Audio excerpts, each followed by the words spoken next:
बहुत ही दिलचस्प विषय पे बात करने वाले हैं, डिजिटल डोपामाइन डिटॉक्स। हाँ, बिल्कुल।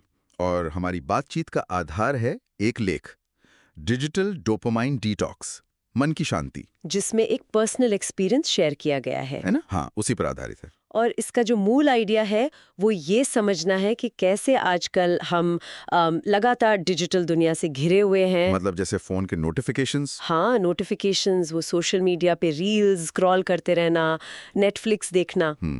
यहाँ तक कि पीछे जो म्यूजिक या कोई शोर चलता रहता है ना, अच्छा। वो भी हाँ, लेख के हिसाब से ये सब मिलकर हमें डोपामाइन का एडिक्ट बना रहा है।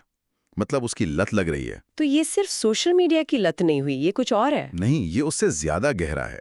ये असल में वो छोटे छोटे रिवॉर्ड्स हैं। हर लाइक, हर कमेंट, हर नई रील, हाँ, उससे दिमाग को एक छोटा सा डोपामाइन का हिट मिलता है, एक इनाम सा। अच्छा, और दिमाग है कि बार बार वही इनाम चाहता है, तो एक लूप सा बन जाता है। समझ गई। तो इसी बारे में उस लेख में एक एक्सपेरिमेंट का भी जिक्र है।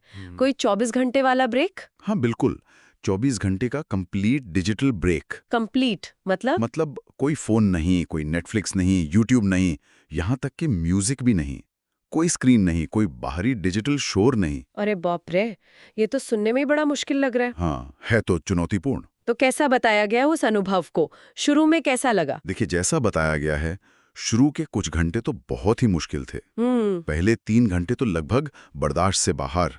बहुत बेचैनी, चिंता और जबरदस्त वाली बोरियत। बोरियत? आजकल बोरियत तो जैसे होती नहीं किसी को। सही कहा। और हाथ जो है वो अनजाने में ही बार बार फोन की तरफ जा रहा था। अच्छा, आदत हो गई है मतलब। हाँ, एक खालीपन सा महसूस हो रहा था। ये दिखाता है कि हम कितने आदी हो चुके हैं इन चीजों के। ये तो वाकई सोचने वाली बात है। पर क्या ये फीलिंग ऐसी ही बनी रही या कुछ बदला भी? नहीं नहीं, धीरे धीरे बदलाव आया। कुछ घंटों के बाद वो जो खामोशी थी, जो मौन था, वो थोड़ा सहज लगने लगा। सहज मतलब डरावना नहीं? हाँ, पहले शायद अजीब या डरावना लगे, पर फिर वो सेफ लगने लगा। ध्यान जो है वो बाहरी शोर से हटकर आसपास की छोटी आवाजों पर जाने लगा। जैसे पंखे की धीमी आवाज, हाँ। या घड़ी की टिक टिक। अच्छा। ऐसा लगा जैसे आपकी इंद्रियां, आपके सेंसेस दोबारा जाग रहे हों, क्योंकि दिमाग को अब वो लगातार वाली डिजिटल फीड नहीं मिल रही थी। ये तो बड़ा दिलचस्प है। मतलब ध्यान बाहर से हटकर अंदर की तरफ या बहुत बेसिक चीजों पर आने लगा। हाँ, तो इस दौरान मतलब जब कोई स्क्रीन नहीं थी, कुछ नहीं था, तो वक्त कैसे बिताया? कुछ किया गया? हाँ, 2 चीजें खासतौर पर मेंशन की गई हैं। क्या? एक तो जर्नलिंग, मतलब अपने विचार, अपनी भावनाएं लिखना। ओके। उससे शायद मन में जो उथल-पुथल चल रही थी, उसे समझने में मदद मिली होगी। थोड़ा शांत हुआ होगा मन। और दूसरा? और दूसरी चीज थी, बिना किसी गिल्ट के झपकी लेना, नैप लेना।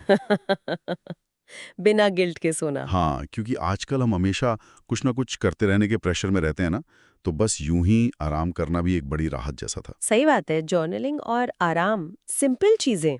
अच्छा, तो इस पूरे 24 घंटे के बाद आखिर में नतीजा क्या रहा? क्या वो शुरू वाली बेचैनी किसी अच्छी चीज में बदली? हाँ बिल्कुल, लेख के अनुसार शाम होते-होते एक ऐसी गहरी शांति महसूस हुई। शांति? हाँ, ऐसी शांति जो हफ्तों से, शायद महीनों से महसूस नहीं हुई थी। ये कोई एक्साइटमेंट या मोटिवेशन वाली फीलिंग नहीं थी। तो फिर? बस एक ठहराव था, एक सुकून, जैसा मन एकदम शांत हो गया हो। सिर्फ एक दिन के ब्रेक से इतनी गहरी शांति? ये कैसे हुआ? मतलब क्या वजह बताई गई है इसकी? वजह ये बताई गई है कि हमारा दिमाग लगातार इन डोपामाइन लूप्स में फंसा रहता है। वो रील्स, मैसेज, मीम्स वाला लूप? हाँ, वही। रील्स देखना, मैसेज चेक करना, गाने सुनना, ये सब, ये दिमाग को एक तरह से हाईजैक कर लेता है। हाईजैक? हाँ, और नतीजा ये होता है कि हमारा ध्यान लगाने का जो पावर है, फोकस करने की क्षमता, वो कम हो जाती है। हम छोटी छोटी चीजों में खुशी महसूस नहीं कर पाते, और बस शांति से बैठना भी मुश्किल हो जाता है। तो ये जो ब्रेक था, ये एक तरह से दिमाग के लिए एक रीसेट बटन जैसा हो गया। हाँ, बिल्कुल सही, आप ऐसा कह सकते हैं। लेख का निष्कर्ष यही है, जब आप जानबूझकर इन सब उत्तेजनाओं को रोक देते हैं, तो दिमाग को उस रेस से बाहर निकलने का मौका मिलता है। वो रीसेट होता है और प्रेजेंट मोमेंट में, वर्तमान में वापस लौट पाता है। तो मतलब निचोड़ ये है कि दिमाग को लगातार जो डोपामीन हिट्स मिल रहे हैं, उनसे थोड़ी राहत दिलाने के लिए और थोड़ी शांति पाने के लिए एक छोटा सा सिर्फ 24 घंटे का डिजिटल ब्रेक भी काफी हो सकता है। बिल्कुल, काफी असरदार हो सकता है।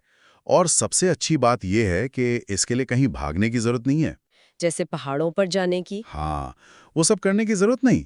ये ब्रेक आप अपनी रोज की जिंदगी में भी ले सकते हैं और ये दिमाग को वो जरूरी ठहराव दे सकता है जिसकी उसे शायद बहुत जरूरत है।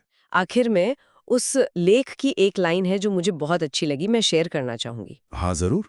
लिखा है, मौन खाली नहीं है, यह वो जगह है जहां आपका सच्चा स्वरूप अंततः बोलता है। वाह, ये बहुत गहरा विचार है ना? हाँ, ये याद दिलाता है कि शांति या सन्नाटा सिर्फ शोर का न होना नहीं है, बल्कि वो खुद से कनेक्ट करने का एक मौका भी है। बिल्कुल। और इस अनुभव को पढ़कर तो यही लगता है कि दिमाग को ये मौका देना शायद हम सबके लिए बहुत फायदेमंद हो सकता है। थोड़ी सांस लेने का मौका देना। सही कहा। कोशिश करने लायक तो जरूर है।